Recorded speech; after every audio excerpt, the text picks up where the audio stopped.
Hey there, my friend. It's Tricia Carr. Real quick before we head into this episode, I just want to make sure that you know about Modern Mystic Life, a subscription service for spiritual mentoring and education. The monthly subscription is only $11.11 per month. We have regular support and inspiration delivered with the utmost ease right into your text messenger 2 to 4 times per week. You can use your mobile device or your desktop messenger to access the lessons and meditations, a monthly MP3 download of a produced meditation, at least once per month live meditation led by me. There is no account login, and we have a monthly live class workshop. These are usually $35 for non-subscribers, so it is quite a deal. And the community is amazing. This is a way for you to support the Charmed Life podcast and also a way for us to be able to work more closely together. So do check out how you can subscribe in the show notes. I hope to see you there.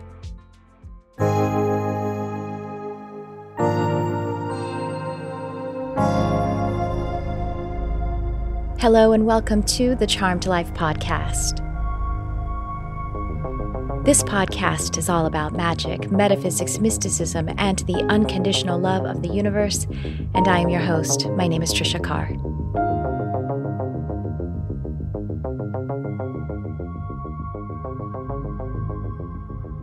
This episode is so powerful, heart-opening, expanding, and healing. I have on a very special guest. Her name is Kate Northrup. Everyone, I'm very excited to bring you this conscious conversation with someone who is really a luminary in coaching, writing. She's a fantastic author. And so I'm just very excited. And I hope you guys are feeling the celebration with me to have on someone so genuine and grounded and really luminous. So we'll get into that conversation. I want to thank you so much for being here. And I want to invite you to subscribe to the podcast or follow it, whatever your app says. And I just really want to make sure you understand that I really, really love you. I end this podcast with I love you, whoever you are, because I really mean it. And I want to also make the invitation, if you are inspired by any episode, to share it with someone. I think that can be a great service to others. This one with Kate, it might be a candidate for that because it really is very healing. Oh my gosh, I could have talked to her for hours. Let me tell you a little bit about Kate Northrup. As an entrepreneur, best-selling author, and mother, Kate Northrup has built a multimedia digital platform called The Origin Company that reaches hundreds of thousands globally. Kate is committed to supporting ambitious women to light up the world without burning themselves out. Kate teaches data and soul-driven time and energy management practices that result in saving time, making more money, and experiencing less stress. She's the author of Money, A Love Story, and Do Less, and the creator of the Do Less Planner System.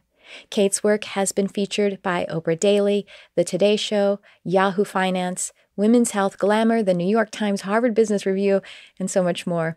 She lives with her husband and their daughters in Miami. We get a little visit from one of her daughters at the end. It's really fun. Well, get your heart ready to open wide, get your breathing regulated, because we're going to learn about the importance of that nervous system regulation as a way to actually resource a healing relationship with money and what we are doing, how much doing that we're doing. So I welcome you to this conversation with Kate Northrup, and I will chat with you on the other side.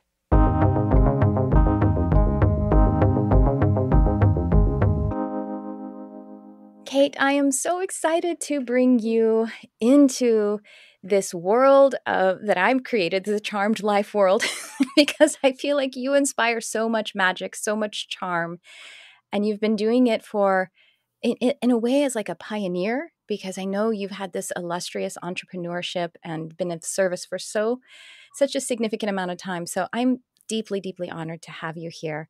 Welcome. And can you just get everyone into the brilliant work that you're doing now? If you like to start there, that would be amazing. Yeah, sure. Thank you so much for having me. I'm thrilled to be here. And anyone who talks about, having a charmed, magical life and sort of mystical experience. I love all of that.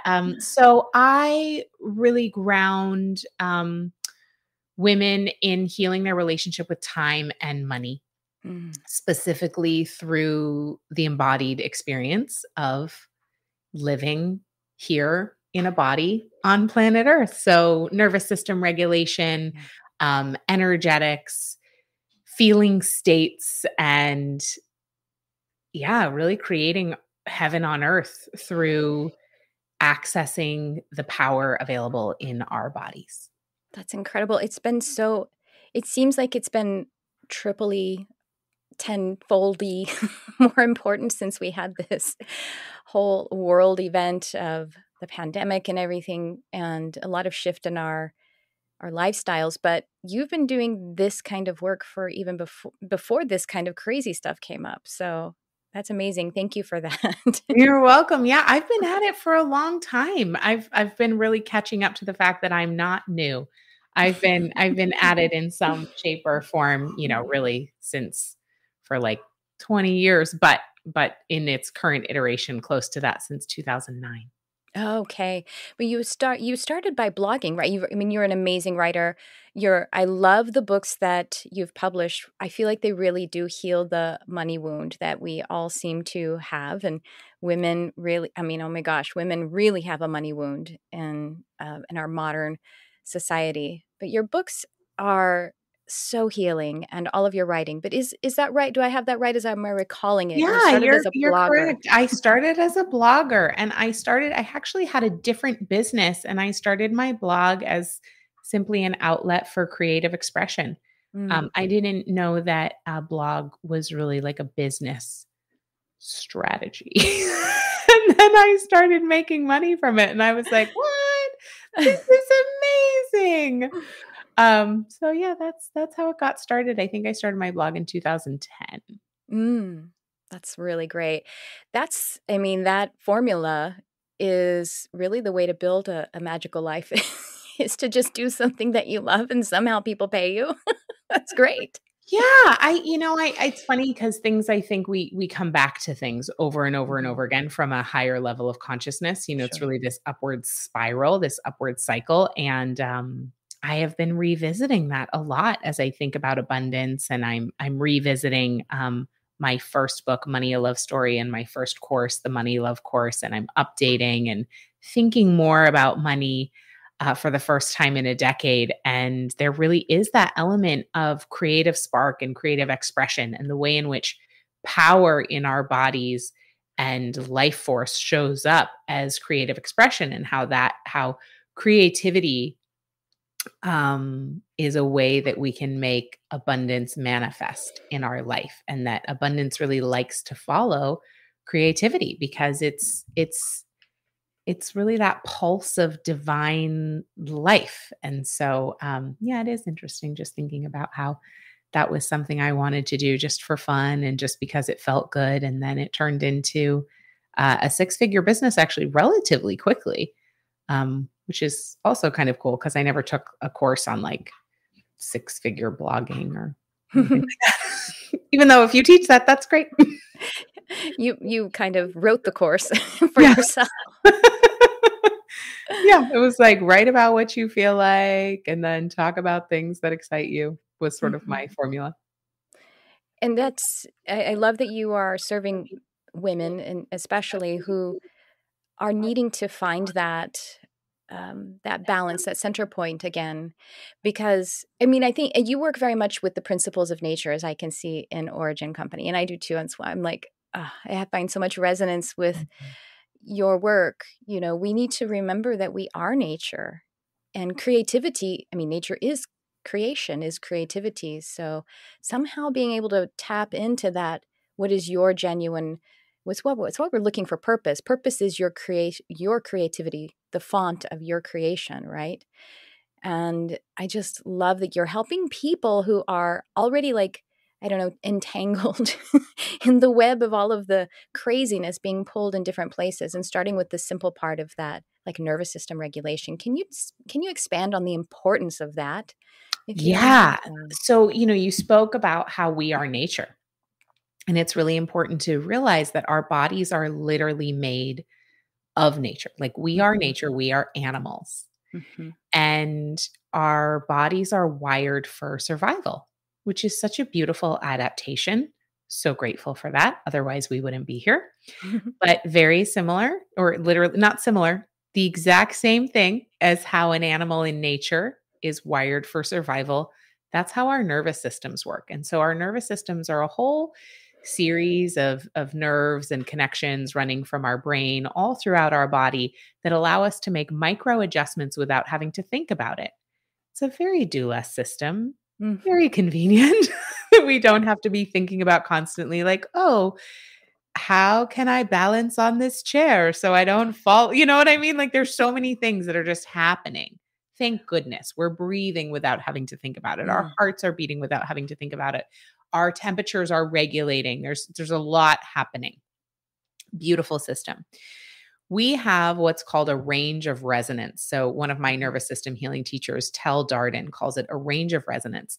Other people call it a range of tolerance. And so that range of tolerance is kind of how our ability to stay in homeostasis in the face of change. So we have all these kinds of events that happen. You know, you can be driving down the street, and I live in Miami. The drivers here are completely wild. And so I could be driving down the street and somebody just decides to, you know, make a left-hand turn from the right lane would be a very common occurrence. And so that is a moment of stimulus in my life. And my range of resonance with my nervous system is my nervous system's ability to have my body experience something and then be able to come back into a feeling of safety and homeostasis, basically. And so when we have a nervous system that was developed in an environment where there was not a consistent source of safety and security, which most of us have some sort of experience from our childhood where there was chaos or trauma of some kind or a lack of stability or not able to depend on things. And so our nervous system set point can be for drama. It can be for stress and pressure, you know, because what we experienced at home growing up is what feels like home to us. And so our nervous system will unconsciously recreate scenarios that feel normal, but they're not necessarily healthy. So back to the example in traffic, our range of resonance is our ability to just basically like have an event happen and then come back to homeostasis. But it's impacted the thermostat of our nervous system is impacted greatly by our early childhood experiences. And if you've had big T traumas, little T traumas, and then we've all had collective traumas and then ancestral traumas, all of that impacts it. So it's quite the web of intricacy. But the take home message is we can always change our thermostat. And the more we expand our range of resonance, the ability to feel safe and secure, essentially, regardless of what is happening in our external environment, now this is the part that is really, I just like put together. No one told me this part, but I'm pretty sure it's true. Which is the more our range of resonance expands, the more of a tuning fork we are for abundance. Because as we increase our range of resonance, we increase our magnetism. Our signal gets clearer and clearer. There's less friction, less static in the signal. So and there's a million different ways to heal your nervous system, which of course we can talk about if you want to. Yes. I'm smiling and laughing because boy, synchronicity is just, isn't it beautiful? Isn't it amazing?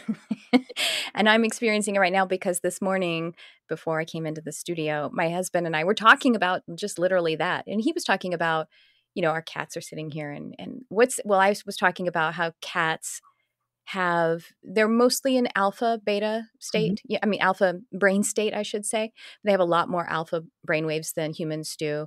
And so we were just doing this compare and contrast. And I was saying how we are in fight flight way more often than we need to. And he's like, well, what's the evolutionary point of fight flight? I'm like, well, it's meant to be a trigger, because when you're actually in danger, then you sink into gamma and you regulate very deeply, when you get into the Zen state, if you are running from a bear, you start to regulate to the bear, or when you're in traffic, as you're saying, if you actually are about to have an accident, we've probably all felt this. We like my arms relax really deeply. Yeah, things get really slow and calm and focused and slow. So that's not actually fight flight. Fight flight is supposed to be temporary trigger to move us forward into a deeper state. But we have an association, because unfortunately, all the things you mentioned, maybe inheriting it energetically, ancestrally, systematically, and the way a lot of us are raised, that the reward or the acceptance of the family is you come home, the kid's playing video games. You're like, what are you doing? Get up, do your homework, and it's like the association that being accepted is also being in fear. Yeah. And unfortunately, we are conditioned to sustain that, or your boss or the whatever else. Mm-hmm. And it's never meant to be sustained. It doesn't actually benefit us, but we're undoing a lot of that. Yeah. Yeah. And it does take some undoing. It does take some undoing. There was a huge awakening that I had, actually, oddly, after I wrote Do Less, where there was this movement, which has continued, but it was early days of this movement. It was like, I want to say it was maybe fall of 2019 or something. I don't exactly remember the timing, regardless. More and more people were talking about productivity as a trauma response. And I was just like, or perfectionism too. Yes. Like that's what it is. That's what we're unraveling. And so I started to study the nervous system, and I started to study the ways that our default behavior shows up and the ways that our society rewards some toxic behavior. So it takes some extra unraveling. It's, workaholism, for example, is one of the only addictions that is societally celebrated. And so we do have to I don't want to say we have to work harder to heal. We just have to be a little more devoted to the process, to know that like the mainstream cultural signals are probably not the ones we want to be following. Yeah. And my old job, when I was in like a corporate job, every time, I worked with salespeople, and we would show up on it, and I hadn't seen them in 6 months or something like that. I worked with so many different people on a daily basis. And every time I'd be like, hey, how you been doing? And it was like the speech every time was, been working my ass off. I never take a day off. I work 16 hours a day. And I joke, I didn't actually say this to anyone, but I'm like, and you had a heart attack last year, right? Like, how's that working for you? How's that working for you? Yeah.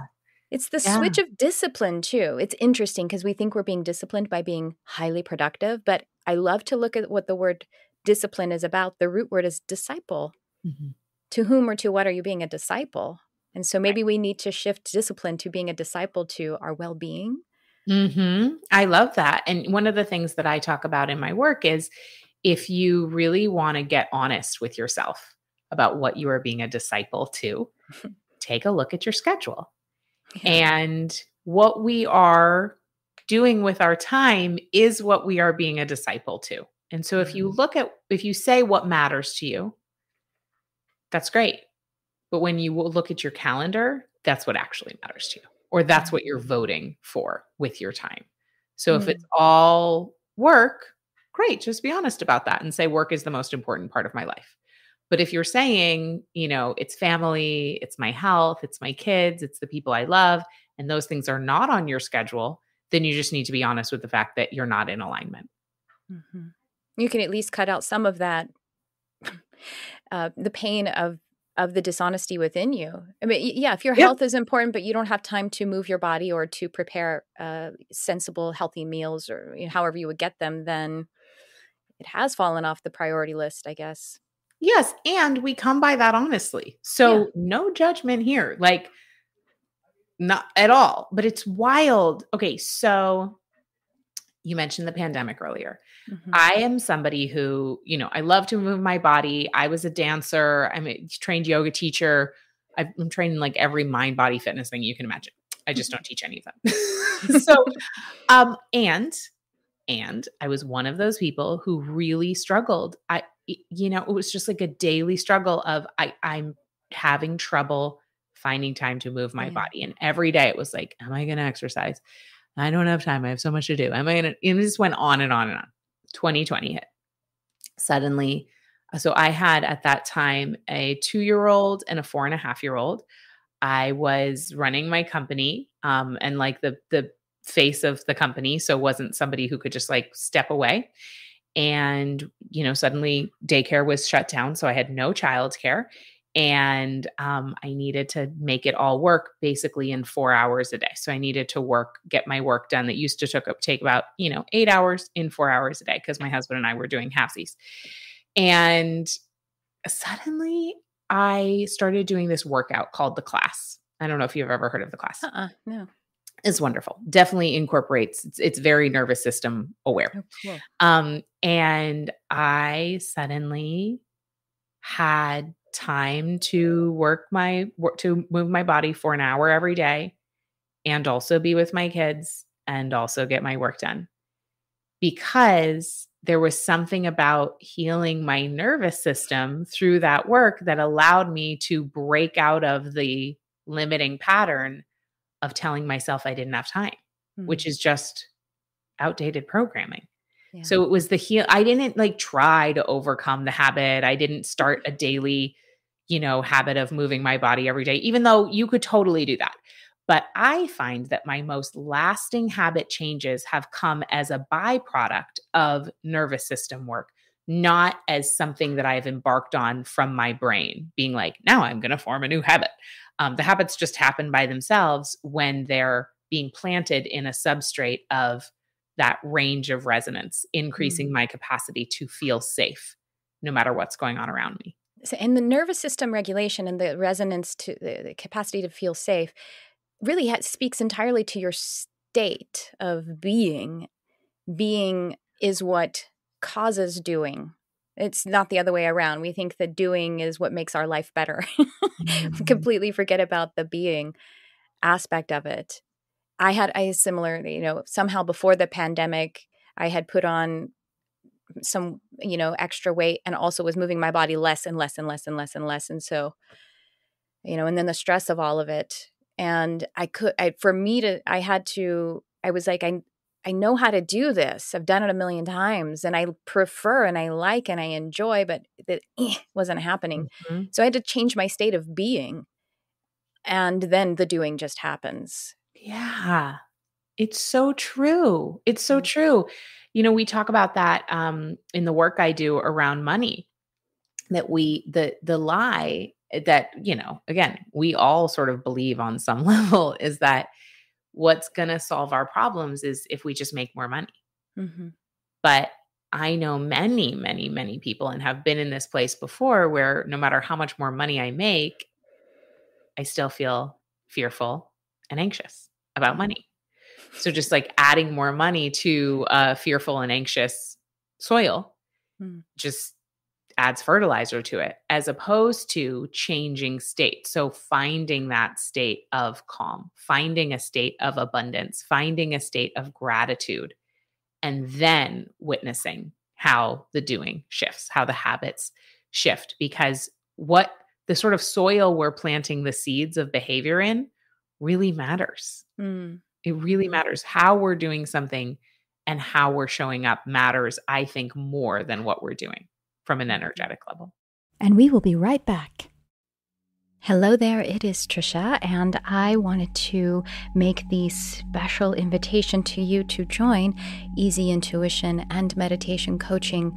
This is a 2.5-month program that is filled with attuning and immersive education to attune you to your intuition frequency and to help you to fall in love with meditation, whether anew or again. I will be delivering this education throughout the week, and on Sundays, we will be meeting for powerful community-based hot seat coaching, as well as live attunements and meditation. There are 3 Sundays in November, 3 in December, and 1 in January. And you don't want to miss this. We start on November 1st. This is when the content is being delivered for you to self-pace and to take into your closet of spiritual development. I deliver them in a manner that I channel them, or as an offering, to be embodied immediately into you. So it isn't a harsh kind of learning. It is an easy learning, and it will activate in you wherever you are in your meditation and your development of intuition. The lessons will find you there and offer expansion. And then our group coaching is going to be so heart expanding. I can't wait. And also, we're going to be digging into human design, self-inquiry, and divination. I wanted to make sure you know that we are extending the registration until November 5th. The content will begin on November 1st, but you can easily catch up if you register before the first coaching date on November 6th. Check out the link in the description of the show notes here. You'll be able to read all about the times and dates and some other things about the program, and I can't wait to see you there. I love you. And now back to the show. Yes, money is a strange partner because I honestly, I feel like I'm in, as you were talking about how we're kind of, I don't remember how you said it, but essentially the spiral journey of healing. Upward spiral. Yeah. Yeah. I feel like I'm in a place where I'm like, oh, I think money is mean and ugly and dirty. I still have some of that in there. And I think that's, a lot of us can relate to that in the money wounding. I would love for you to heal us a little bit, if you don't mind my asking. Give us some of the energetics of abundance and money and how it can be our friend instead of an abusive partner. Yes, absolutely. So, money really is made up. It's an illusion. This is another synchronicity. I don't want to interrupt. Fine. This morning I delivered to my community, my platform, a fairy attunement where they're like, hey, money's an illusion. Why not color it the illusion that you want? That's so yes, cool. Money is made up. Yeah, money is an illusion. Mm-hmm. So that's cool. The truth is, on some level, we're all an illusion. Yeah. We are all just bouncing around energy, and it's an illusion that, like, matter is an illusion. Mm-hmm. Which we don't really have to go there today, but I know our minds are like boggling by the second. We literally don't really exist. Okay. But money really doesn't, because, thousands of years ago, people just kind of got together and they were like, instead of trading a sheep for a cow, if I don't want a cow that day, maybe I could just trade a sheep for something that's a stand-in for what I would value. So then I can go down to the market and get some squash or whatever. Right? So it became a stand-in. So money, just currency, became a stand-in for what we value. So we could trade value for value. Mm-hmm. So we really need to understand that money is an inherently emotional topic, because what we value is an inherently emotional part of our lives. And that's beautiful. So anyone who tells you to take the emotion out of money is actually super disconnected from the truth of money. Markets, hello, are completely connected to emotional states of humanity. Mm-hmm. When we are going through fear cycles and contraction cycles as humans, the market drops. Yeah. When we are going through cycles of, and this PS can be completely manipulated by the media and the government. So that's also all an illusion. Sure. But at least in our daily lives, knowing that money is just made up. Okay. So if money is just made up, maybe I could give it less power over my life and over my state of being. We get to choose our state.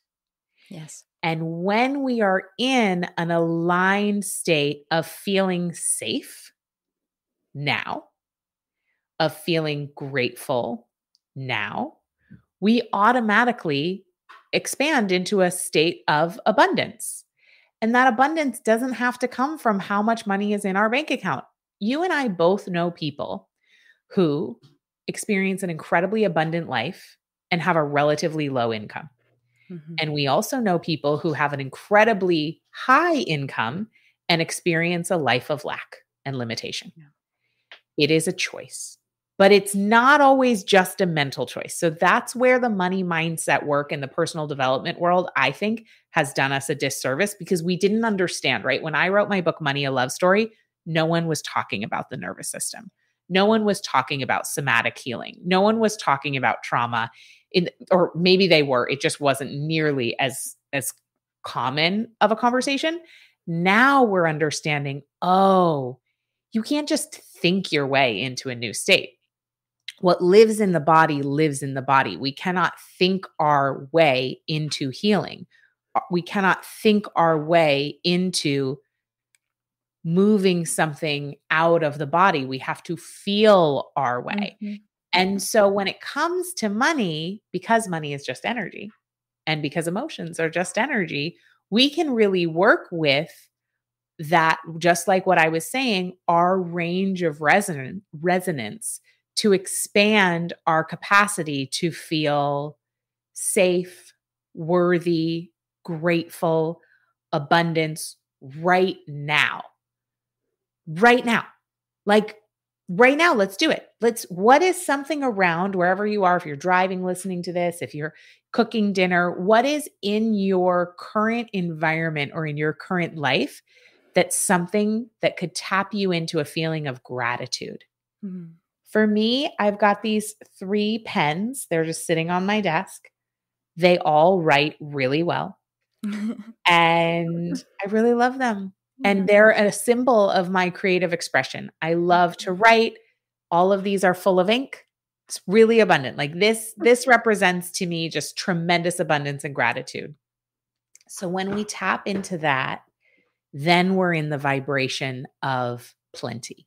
Yeah. And that is available always. On the level of nature, nature is an incredibly abundant system, right? One tree is not trying to take up less of the nutrients or take up less oxygen or less of the carbon dioxide in the case of trees, so that another tree can have more. Like there's not this duking it out for, right? In fact, the more and more we learn about the mycelial network and everything happening underneath the surface, the more we understand that it's actually kind of an illusion that any of the trees are separate to begin with, because they're all connected.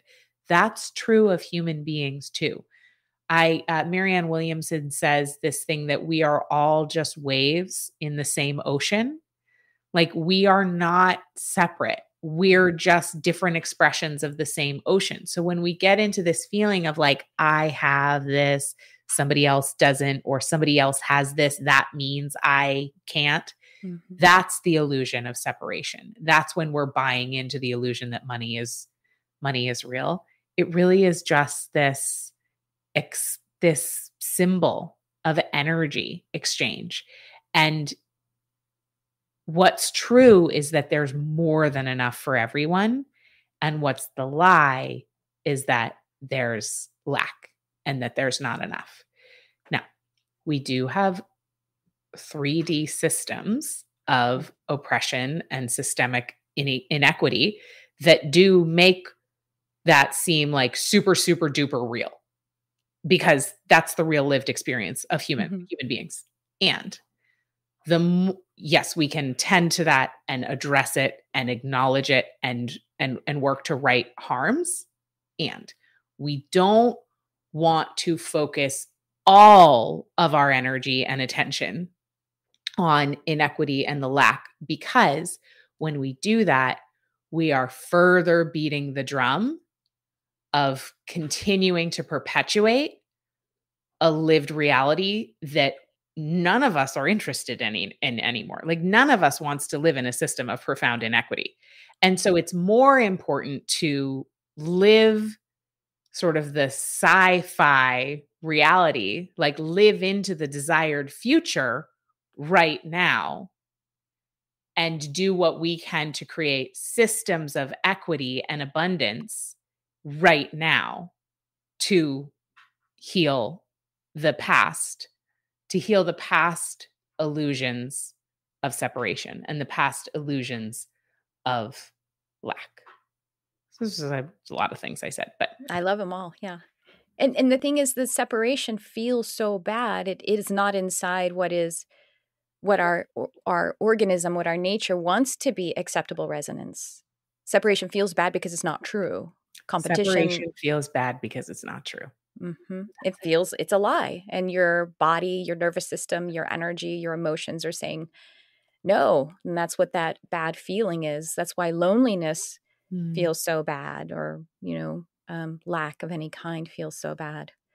I got this picture in my mind when you're talking about, over focusing on the, let's just say, anecdotal bad things, because I mean, all of the lived experiences happening for one person, when it's happening to one person, in a sense, we call that anecdote. But of course, when it's systemic, then it's becoming more collective. But at any rate, it becomes more empirical then, yes, of course. The resonance as like a fire, and it's like the life force resonance is a fire, and we have to toss the kindling of the things that we need to dismantle or transmute. But if we tossed too much of it on it at one time, then we're going to smother the fire. So we have to kind of allow the natural process as we're untangling, unwinding. I think that's a good maybe the reason that's coming through is because we feel so sometimes overwhelmed by the healing that we have to do. And really it can happen in the moment, feeling a little bit better. And that helps to regulate the nervous system. And that is a healing moment. It is actually changing and shifting your well, I guess that resonance state that you're talking about, the acceptable state of resonance. Yeah. It is. Spectrum. Yeah, totally. And you know what creates systems of oppression and inequity is lineage of trauma. Yeah. And so when one person heals a little bit of that, they are actually making a pretty seismic change because their body is saying, it ends with me. And I'm not perpetuating this. And so this work like really matters, because if we didn't have all these traumatized people, we wouldn't have war. We wouldn't have people trying to hoard all the power and control other people. We would have a sense of safety and trust and love, because our natural state is safety and trust and love.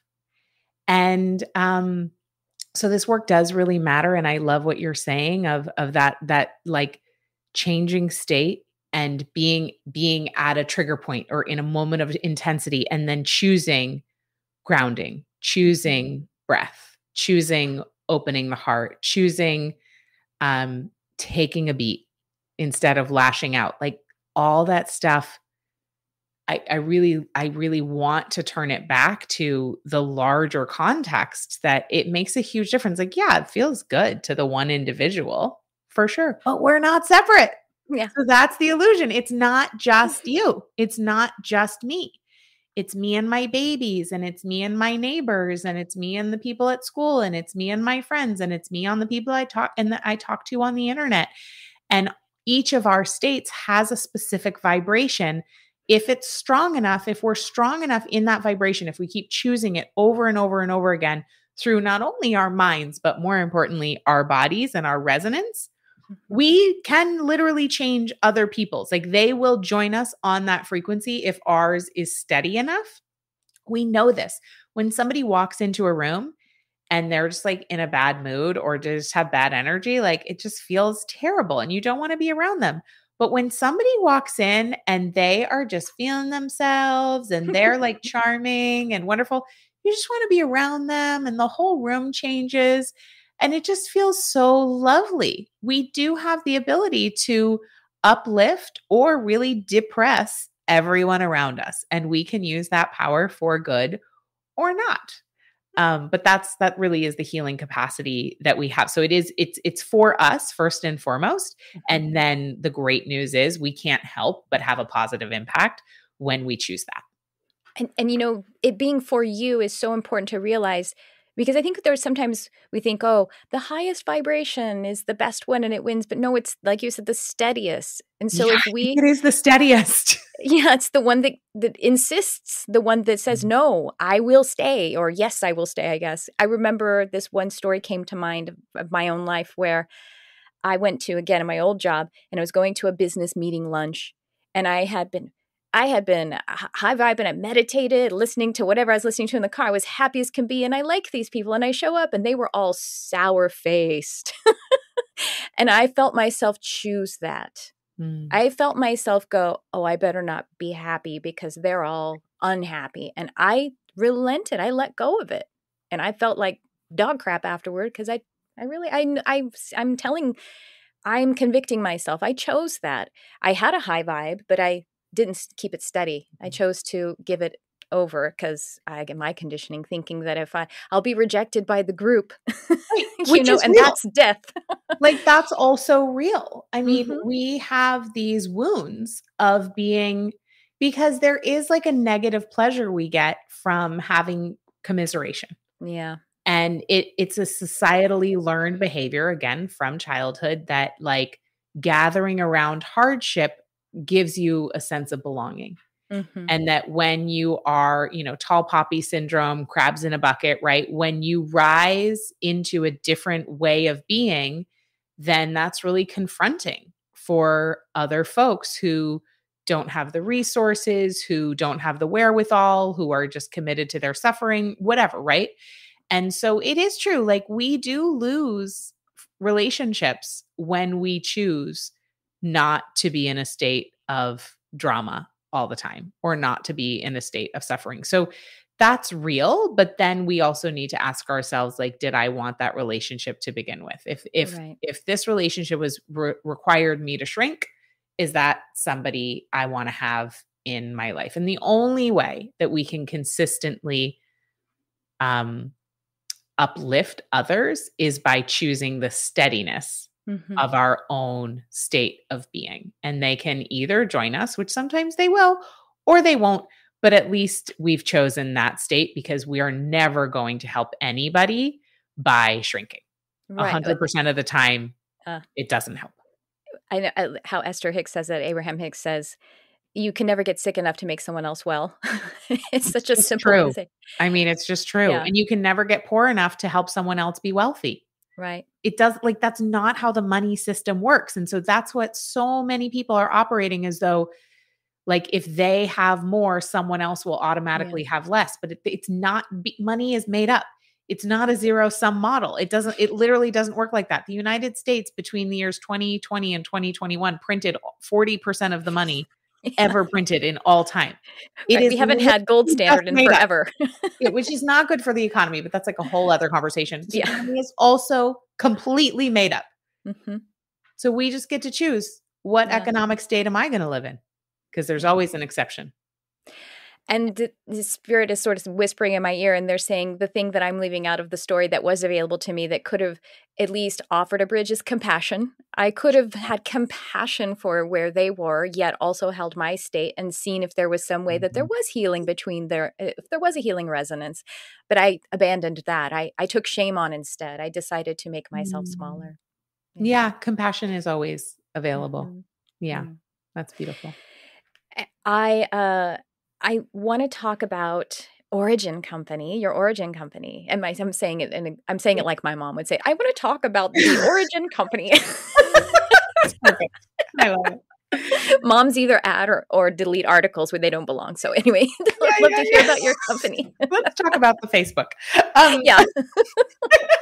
yeah, so the Origin Company is my online learning platform where I Mhm. bring the tools of cyclical living, feminine energy business principles, um, money mindset, money nervous system healing, money embodiment work, at my mastermind. So it's just kind of like all the things that we do happen over at the Origin Company. And it's really about this core principle of, if we tap into the power of our bodies, the origin, right? Like, where we Mm. actually came from is women's bodies. And when Mhm. we tap into the deep wisdom of our origin, everything's possible. We tap into our greatest power in the most sustainable, life-giving way. So that's what the Origin Company is all about. I have a Origin membership for feminine energy business principles, a do less planner for people who want to live their life in cyclical time, which is the truth Yeah. of who Yes. we are, and align our productivity and our time management with seasons and cycles. And then, we offer masterclasses and all kinds of fun stuff. Oh, that's so beautiful. I love that do less planner with the cycles, because when we hit some kind of a wave where it's a low tide in, let's say, finances or whatever we consider is a source of abundance or resource. Low tide is natural and high tide is natural too. And talk about another illusion is our calendar 9 to 5, 7 days a week. Oh, sure, there's like holidays that we can take 4 days off, or if some people only get like 2 days off around the high holidays that we honor.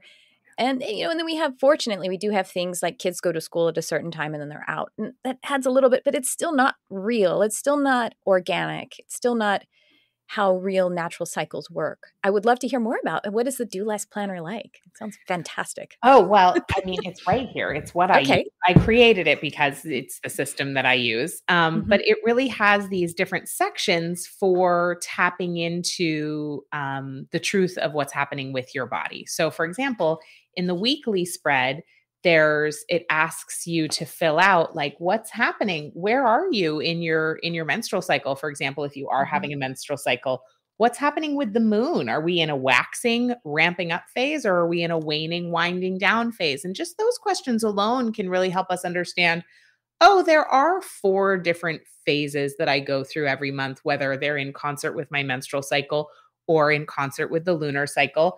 One of them is for rest and reflection. One of them is for planning and initiation.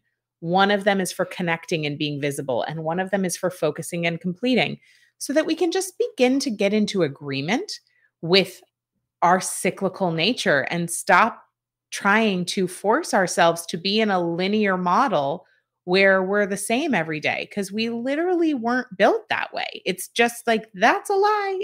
And so that's really the core of the Do Less Planner. And then you'll love this part we have on the weekly spread, creating the universe's to-do list. So instead of starting with your to-do list, you start with the universe's to-do list and really delegate anything that you want support with from, the powers that be, from your ancestors, from spirit, from the universe, from the cosmos, really getting into this place of like, it's okay for me to receive. I get to have divine support and human support. And my worth is not determined by how much I get done alone.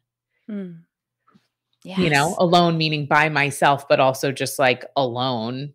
Yeah. Value. That's the thing that we haven't mentioned is value.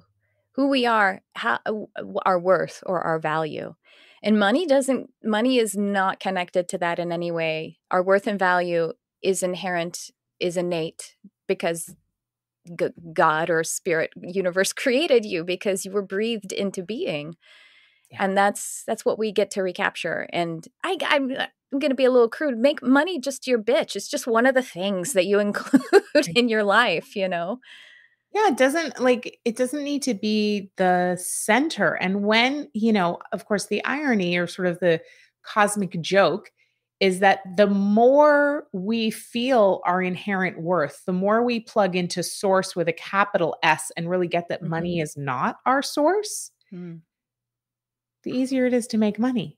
Sure. Because it's just sort of like less attachment, more creative flow, more opening, more surrender, more trust, more creativity. Yeah. So it doesn't have to be like this centering force. But when we really get that our value is inherent, then we get to play. And that's really where abundance comes from. Yeah.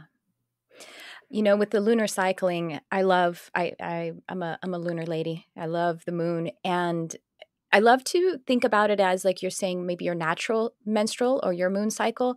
There's also the universal one. Sometimes those coincide, sometimes they don't, but it's like the energy that you're bringing the waning gibbous to the waxing crescent energy. And that's beautiful. So, and everybody else is bringing their different energies. I like that the book is actually paper too, because we actually have a stronger ideomotor response to writing with our hand, even though I rarely do it. You know what? I am such an analog person. I really am. I'm a list maker. I said I've got my pens on my desk. I love all of that. I do use my Do Less Planner in combination with my Google Calendar, though. Right. I do that too. Yeah. I have a handwritten journal. So because I'm also trained in handwriting analysis and interpretation. So I like to see what's going on sometimes, but then I also put things on, on the computer because it's easier to find it. I'm like, what's that thing I wrote about the archangels that one time?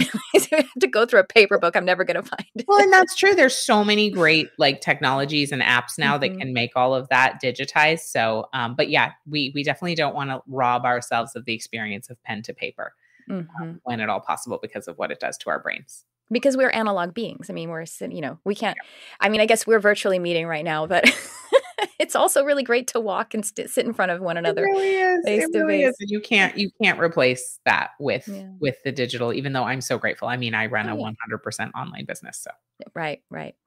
I want to also ask you about your spiritual journey. We didn't really, I mean, like, what has that been like, and how has it fed directly into, I mean, just your life, your mission, your work? Would you mind sharing a little bit about how your spiritual journey, or did you have an awakening, or, what are some of those juicy details, if you don't mind, if it's not too no, personal? yeah, no, it's great. I was raised in a really spiritual household. So I never had a moment of like, we're spiritual beings. Like I was raised, we celebrated the cross quarter holidays, winter solstice, summer solstice, the equinoxes. We did celebrate Christmas, but never in a particularly religious way. I knew growing up that Easter really had its roots in rituals of fertility. Hmm. So I was raised with a pretty earth based faith. Hmm. And in knowing that, my granny was a hiker, she wanted to be a park ranger, but that was not an available career for her um, at that time. So she had 6 kids, but on Sunday, she would go to the woods and say to my grandfather, "You go to your church, I'll go to mine." And he would take the kids to the Episcopalian church down the street, and she would go to the woods. And I don't know if you've ever read the Celestine Prophecy, but she could see the auras and the energy fields of trees, just like Hmm. in that book. And so that's the lineage I come from. I think, really like a lineage of witches on Yeah, some level. And absolutely. so, yeah, I've been doing moon rituals and reading tarot cards and praying and talking to my guardian angels since I can remember. And now I'm a mom. I have a 4.5-year-old and 7-year-old little girls, and it's hilarious. The other day, we were talking about how you know my body had made the kids and whatever. And my daughter, Penelope, my older daughter, was like, "No, mama, you didn't make me. God made me and then put me as a tiny, tiny egg inside your body. And then I grew there." And I was like, cool. So it's also just really fun to have little kids and see what they remember from Yeah. before they came into form. And, also my oldest, one day she was in the tub with me and I was pregnant with with her little sister. And, all of a sudden she just started telling me her birth story. And she was asking about her little sister and how's she going to come out. And I was like, and she was like, "Yeah, mama, here's what happened. It was really dark and I couldn't get out. And then all of a sudden it was dark in there. And all of a sudden I jump out." And 'cause she had been born via an emergency C-section after a pretty long labor at home. And I was like, "That's true. That is totally how you came into the world." And so I think, you know, my spiritual practice is wonder Mm. and just being open to the fact that like basically everything's a mystery and we basically know nothing. Yeah. So that's that. And that sounded like one of your daughters just She did just come home from school. So baby, I will be out in 2 minutes. I'll be right out, sweetie. She's like, "You're telling my About story. I'm gonna contribute." that? Oh, Yeah. well, you have, an amazing offering, that you are I would love for you to tell us about Yeah, that. of Yes. course. So Mhm. I have a 3-day virtual experience coming up called Money Love the Revival, which Mm. is revisiting my initial course, the Money Love course, which I created a decade ago. I have a little visitor here. And I'm so excited about doing that because it's really taking people through the first steps of healing their relationship with money so that it is no longer a source of fear and anxiety for them, but really a source of abundance and calm and even joy and pleasure. So that is coming up, and you can find out everything about that over on my website, theorigincompany.co. So that's Money, Love, the Revival. And it's a free event. Awesome. Oh my gosh, that's so generous, so beautiful. What an amazing contribution. We have that in the show notes as well as all of the other information. Is there any last thing? You've got a caller there. Your sweetie there. Is there any last thing you want to share with everyone as we Here in my office using the bathroom? That's okay. I love it. I like when the cats pop in the frame or the dogs are barking or the little kids come in. Here we are at home. So I mean, the best place, here's what I would say. I would say, like, the take-home message, what I really want people to understand is our worth is not determined by our productivity. Yeah. And our worth is not determined by how much money we have in the bank. Mm-hmm. And when we can live from that place, knowing that our worth is inherent, as you said, everything opens up. Mm-hmm. So I hope that's been useful. It's been so fun to talk to you. And certainly if anybody wants to connect, you can connect with me on Instagram. That's a great place, at Kate Northrup. I always love to say hi to folks who are new to the community. Oh, well, thank you again. I mean, I could just beam the rest of the day. I'm going to keep this vibration steady. So thank you for this, Kate. Really such an honor to have you on. Thank you. Sorry about the toilet flushing noise. I think it's perfect. I love it. Keep it real. Keep it real. We're going to keep it grounded. Thank you.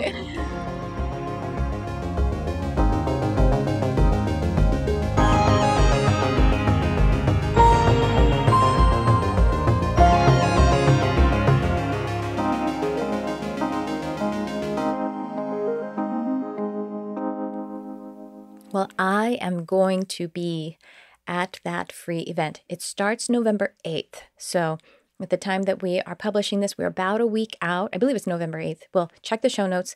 It tells you exactly how to join that free 3-day event. It's really like a retreat. It's like an online retreat. And I feel like Kate and I could have talked about some of that ancestral money wounding. You know, we ended with talking about how your value is inherent. And it just struck me. Inherent. And the root of that is inherited, are hereditary.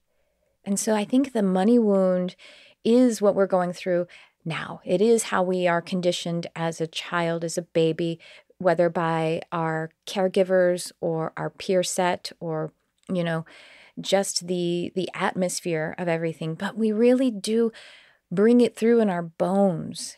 And Kate mentioned how the person who stops the cycle and says in their body, I'm going to depart from the trauma patterns. Well, we heal the generations going forward, but we also heal the ones going back.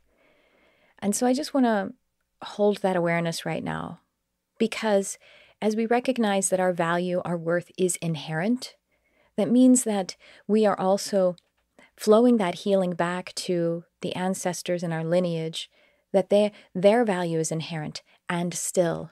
And what they have given forward to you as we are able to move into a new pattern, a new or even patternlessness,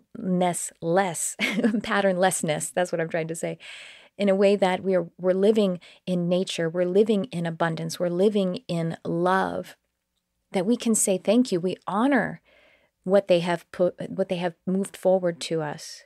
It reminds me of when my father passed.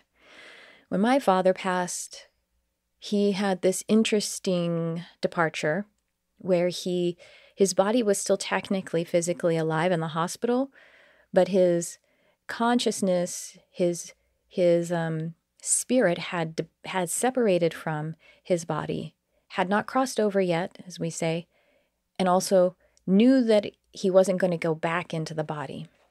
And so he was panicking because my father was a person who believed that he was going to hell because of the life that he had lived and because of the way that he had been conditioned to believe that there was a hell that would be taking him. And so as I in meditation, in my trance space, communed with my father, who was in this inter-between, not going back to his body, terrified of going forward. And I was communing with him, as a medium, encouraging him that there is healing for everyone to go forward. And he kind of, he just said, how is that possible? And I just, again, this is happening in trance space, but in my heart, I looked him full on in the face and said, Daddy, check it out. Here's a scoreboard. Me. I'm here and I'm loving you and I'm grateful for you. So in my heart, you are valuable and you can be relieved of this pain.